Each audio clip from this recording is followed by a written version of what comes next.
Saya yakin kita akan berhadapan dengan lebih banyak lagi tekanan. Hari ini dia akan guna istilah tidak digalakkan. Assalamualaikum warahmatullahi wabarakatuh.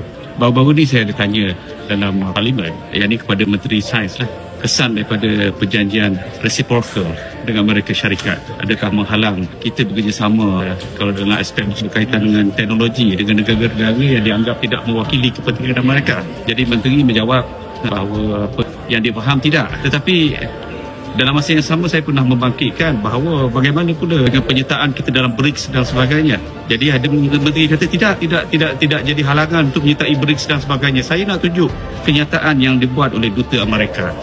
Baru kemarin, US warns of red lines as Malaysia explores closer ties with BRICS. Ini adalah kenyataan yang mungkin headline dia bunyinya ditafsirkan agak keras sikit. Saya tengok dalam konteks saya ada yang kata dia lembutkan tajuknya bahawa Amerika Syarikat menghormati kedaulatan. Saya nak ingatkan, kenyataan ini dibuat dalam tempoh sekarang ni kita belum lagi menguatkuasakan sepenuhnya perjanjian reciprocal ini.